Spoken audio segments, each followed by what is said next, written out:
Hello tout le monde, alors je viens vous donner des nouvelles mais sans trop vous donner de nouvelles parce qu'en fait actuellement je suis en train de préparer un vlog de ce qui se passe un peu tous les jours, donc je vous en dirai plus dans ce vlog. Mais vu que je sais que ça prendra beaucoup de temps avant que je le sorte, bah là je viens vous donner des nouvelles entre temps. Alors comme vous avez pu le voir dans le titre, j'ai encore eu un problème avec ma sonde. Décidément. Ce mardi, j'étais ultra fatiguée, donc je vais faire une petite sieste et là, j'ai eu un problème avec ma sonde, elle s'est cassée. Je vous laisse avec des vidéos de ce jour-là. Bon, quelle horreur, j'étais en train de dormir, là je me réveille d'une sieste. Donc j'étais branchée avec la nutrition. Et le petit bout ici s'est arraché.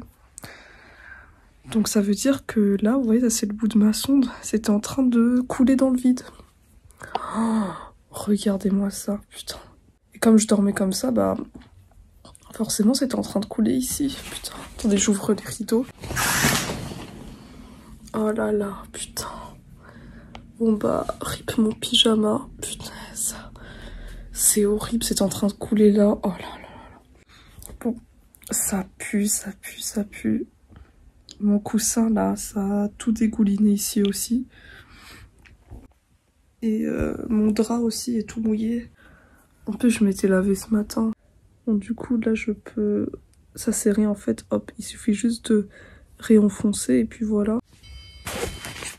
Ouais bah ça va, hein. J'avais même pas vu mais j'ai même ici l'odeur quand ça dégouline comme ça c'est fort encore pire. Donc là je suis en train d'enlever mes draps et tout mais regardez, ça a transpercé jusqu'à mon matelas.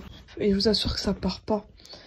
Ça s'est déjà renversé sur mon matelas comme ça et bordel, l'odeur ne part pas, ça reste. C'est une odeur qui est horrible et qui persiste. Bon du coup là j'ai bien nettoyé l'embout, j'ai réussi à remettre. Et dommage j'ai pas réussi à capturer en caméra. J'étais en train de creuser comme ça, vous voyez comme quand il cache ses besoins. Pour vous montrer à quel point c'est dégueulasse quoi. On va mettre ça.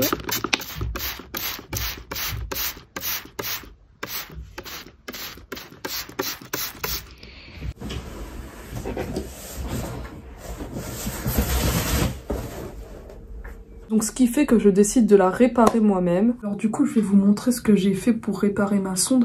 En fait vous voyez le bout là, il s'est juste arraché, ça s'est pas déchiré tout ça, c'est vraiment le bout là qui est arraché comme ça. J'ai l'impression que de base il s'est collé en fait, comme s'il y avait une sorte de colle, je ne sais pas. Mais du coup voilà, ce qui fait que ça va, c'est réparable en soi, je peux le faire toute seule. Donc, là je vais faire passer de l'eau, donc comme vous pouvez le voir, ça passe sans problème, ça ne se déchire pas et tout. Donc voilà, il n'y a aucun problème pour le passage, donc ça ne me dérangera pas et j'ai pas besoin d'aller à l'hôpital. Je vais prendre du sparadrap. Et j'ai juste à le mettre ici. Mais ça recommence, en fait malgré le sparadrap, eh bien la sonde s'est quand même ouverte et j'étais à nouveau confrontée au même scénario, c'est-à-dire avoir mon coussin qui se salit, mes draps tout sales, etc., etc. Bon alors, là je viens de me réveiller. Je suis restée branchée avec la nutrition avant de dormir, comme ça je dors sans et que ça évite que ça coule encore une fois au matelas. Et qu'est-ce qui se passe? Je me réveille et je sens que mon pull est tout mouillé. Donc là, je sais pas si ça se voit, mais mon pull il est tout mouillé, même sur le dos. Et en fait, je me rends compte que le bout de ma sonde s'est à nouveau arraché. Donc là, je viens de le remettre. Malgré le sparadrap, il s'est arraché. Donc... voilà l'état de mon matelas à nouveau. Putain, ça fait chier. Bon alors là, vu que je n'étais pas branchée, il s'agit c'est de l'acidité gastrique. Bah, c'est remonté en fait, c'est comme si c'était du vomi là. Ça m'est déjà arrivé dans le passé ce genre de choses parce que le bout ici il s'ouvrait mais pas parce que ça s'arrachait comme ça. Bon alors je viens aussi de remarquer que mon coussin Black Butler a également été sali. Du coup, ce qui se passe, c'est que si j'aurais à nouveau réglé les choses par moi-même en mettant un sparadrap, etc., bah, j'aurais été confrontée encore et encore et encore au même problème. Donc, forcément, c'est pas la solution.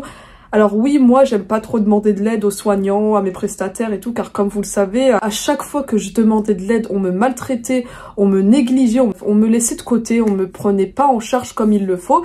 Ce qui fait que, et même d'ailleurs, quand j'avais des problèmes avec ma sonde, on me mettait une sonde nasogastrique, on me faisait attendre très longtemps pour avoir une nouvelle sonde, etc. Bref, ça a toujours été galère. Donc moi, forcément, j'ai plus ce réflexe d'aller demander de l'aide et j'essaye toujours en premier lieu de régler les choses par moi-même. Sauf que là, bah forcément, si je fais à chaque fois la même chose et que ça se reproduit, ça allait jamais se régler. Donc, hier, je contacte ma prestataire et je lui explique que voilà, le bout s'est arraché, je lui envoie des photos et elle est venue le lendemain, donc c'est-à-dire aujourd'hui. Et là, elle se ramène avec une boîte exactement identique à celle-ci et qui était remplie d'embouts pour sonde. Donc, elle a ramené vraiment tous les modèles qu'elle avait de différentes tailles. Puis là, bah, elle se met à ouvrir tous les paquets un par un. C'est des petits sachets comme ceux-ci. Comme ceci, donc voilà, des comme ça, des comme ci. Et voilà, donc dessus, elle a écrit chaque modèle, chaque taille et tout ça. Alors, elle les a tous essayés et aucun n'était compatible. Parce que en fait, vous voyez là le tube. Donc là, je vous montre un exemple de un qu'elle a essayé. Il fallait réussir à rentrer la sonde ici, dans le trou. Sauf que c'était tout le temps trop petit. Les autres, c'était pas des comme ça. Hein. Chaque modèle était totalement différent. Donc il y en a qui étaient vraiment comme violet, donc comme ce que j'avais, comme des autres sondes. Bref, voilà. Elle prend ça et elle a coupé au cutter l'embout parce qu'en fait, plus on coupe et plus c'est gros. Donc en coupant, elle a essayé de faire en sorte que l'entrée soit plus grosse. Sauf que on se retrouvait avec des morceaux de plastique qui rentraient dedans. Donc forcément, c'est mettre la sonde là et après j'aurais eu des problèmes. Je me serais littéralement injecté du plastique. Donc c'est pourquoi elle a laissé tomber cette idée. Je vous montre juste comment c'est. Donc voilà, le but c'était à chaque fois c'était de rentrer la sonde comme ça. Du coup là on avait un embout. Et après elle aurait fermé avec des bouchons et tout ça. Donc là elle me dit qu'elle a essayé absolument tout ce qu'elle avait, mais elle en ouvre un dernier. Et puis elle me dit que si là ça va pas, malheureusement faudrait se rendre à l'hôpital et changer la sonde complètement. Je vous cache pas que moi au début, je pensais littéralement que dès que j'allais lui exposer le problème à ma prestataire, elle allait directement m'envoyer aux urgences, me dire d'aller à l'hôpital pour qu'on puisse me changer la sonde. Et vous savez, comme c'est une sonde nasogéjunale, donc elle va aux intestins, on peut pas la placer comme une sonde nasogastrique. Une sonde nasogastrique, si j'aurais eu un problème, on l'aurait directement retirée, on m'en aurait mis une nouvelle sur place. L'estomac, il est juste là, vous voyez, hop, t'as juste l'œsophage, tu enfonces, voilà. Donc comme je vous ai déjà expliqué à plusieurs reprises, une sonde qui va plus loin que l'estomac, c'est pas la même procédure. Voilà. Alors soit ce serait en anesthésie générale et dans ce cas-là j'aurais attendu très longtemps pour avoir une date, ou alors en local et j'aurais à nouveau énormément souffert. Et j'avais juste littéralement pas envie de me rendre à l'hôpital et de souffrir à me mettre une nouvelle sonde juste parce qu'un bouchon s'est barré en fait. Elle a directement pensé à me ramener d'autres embouts et changer vraiment l'embout parce qu'elle sait que la procédure, voilà, c'est pas forcément évident d'aller juste à l'hôpital, bonjour remettez-moi une sonde, voilà c'est long. Et elle m'a dit en plus que vu que j'ai mon rendez-vous qui est bientôt, bon c'est pas vraiment bientôt, c'est dans un mois. Donc elle m'a dit qu'on pourrait juste changer l'embout d'ici là. Donc elle ouvre le dernier emballage. Et donc comme vous avez pu le voir, c'est celle-ci. Voilà mon nouvel embout. J'ai jamais eu d'embout avec deux voies. Ah oui, du coup il y a deux voies là. Ici et ici.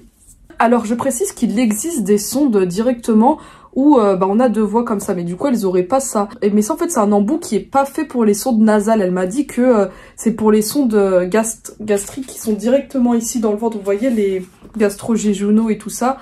Ça c'est des embouts qui sont utilisés pour ça. Voilà, en principe c'est pas vraiment pour changer pour les sondes et tout ça, mais ça change rien, c'est compatible, ça en revient exactement au même, donc elle me l'a mise. On a essayé de rentrer comme ça les embouts avec toutes les sondes et aucune est rentrée. Il y a que celle-ci qui est rentrée sans problème. C'est vraiment... Voilà, donc là elle rentre direct. Je sais pas pourquoi, mais là ça se démonte comme ça. Donc on peut voir l'intérieur, comment s'enfoncer.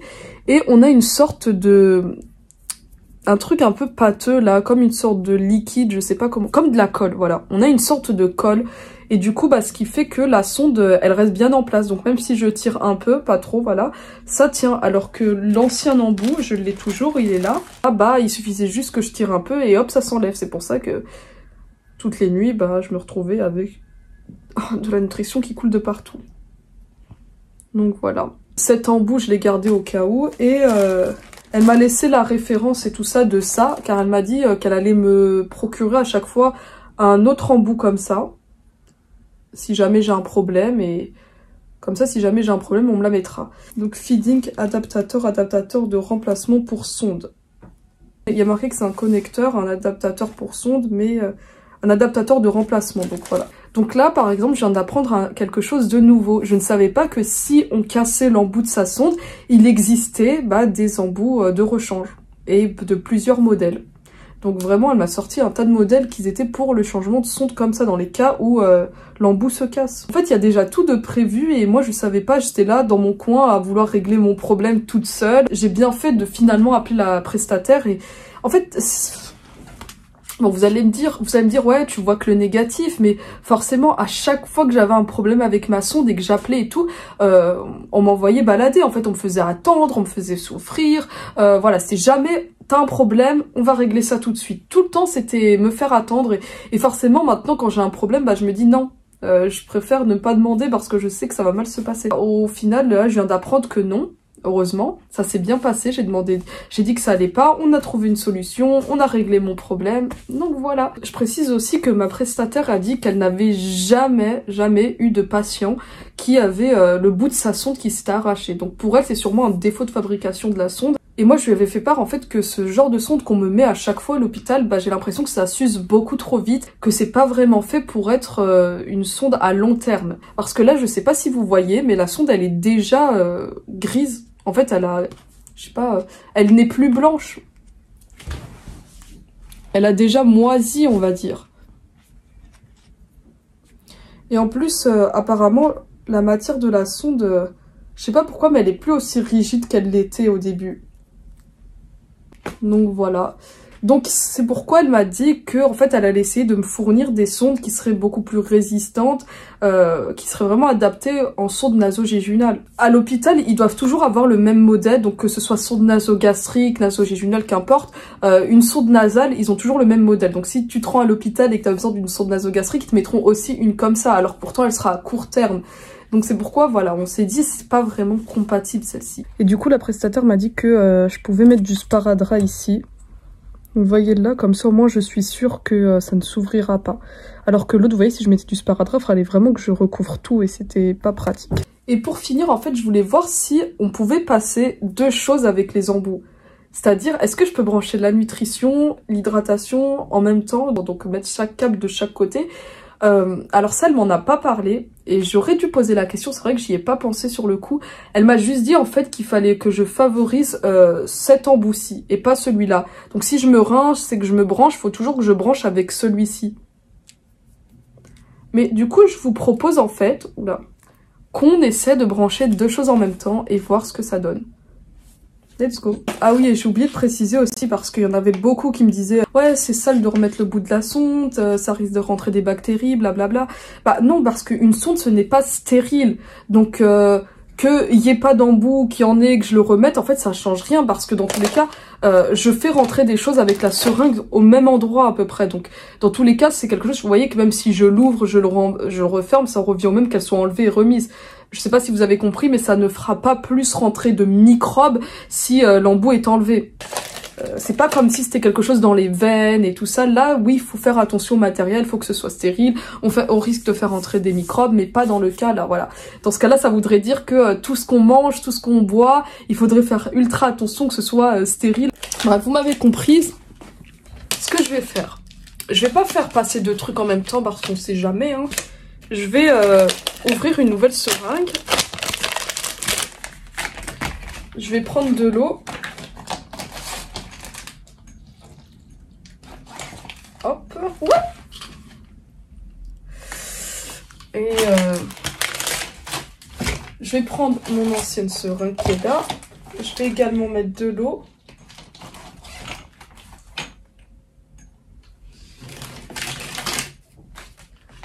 Et maintenant, je vais faire passer les deux seringues en même temps et voir si ça passe normalement. Si c'est juste un petit test personnel que je fais. Donc si j'arrive à faire passer les deux... Oula. Si j'arrive à faire passer les deux liquides en même temps, c'est que je pourrais faire passer de la nutrition en même temps et de l'hydratation également. Mais si c'est pas le cas, c'est que mieux vaut pas. Hop.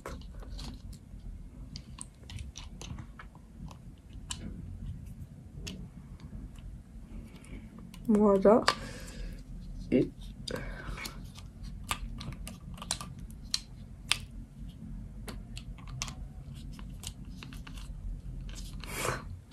c'est bizarre quand même. Alors, du coup,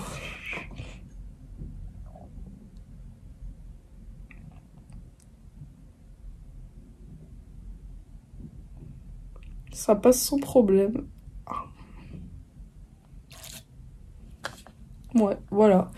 Donc, je pense que je pourrais clairement faire passer deux choses en même temps. Il n'y a pas de problème pour ça.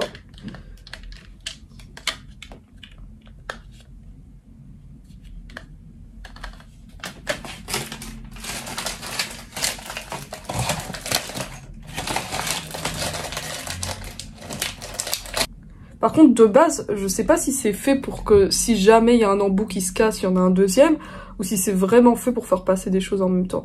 En principe, je pense que c'est plus une sécurité pour que si jamais il y en a un qui se casse, et puis voilà. Mais après, il existe aussi des sondes qui ont deux embouts comme ça, et en fait, la sonde à l'intérieur, je sais pas comment expliquer, mais il y a un côté, je crois, qui va dans l'estomac, un côté qui va dans les intestins, et tu peux avoir genre un bout il y a écrit estomac et là intestin, genre NJ tube, NG, genre sonde NG, sonde NJ, et du coup il y en a un qui par exemple il servirait à faire passer les médicaments qui devraient être dans l'estomac, et l'autre la nutrition, ou un qui servira à aspirer le contenu de l'estomac, l'autre, vous voyez, ça c'est beaucoup plus pratique. Et personnellement j'ai jamais vu quelqu'un en France avoir ce dispositif là. Alors par exemple aux États-Unis, en Angleterre, même en Belgique, j'ai déjà vu des personnes qui avaient des sondes comme ça, où bah il y avait plusieurs connecteurs, où par exemple il y en avait un qui correspondait à l'estomac, l'autre aux intestins.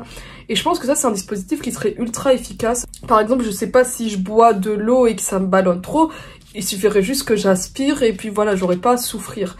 Et après, par exemple, pour les traitements qui doivent impérativement passer par l'estomac, ça aussi serait beaucoup plus pratique.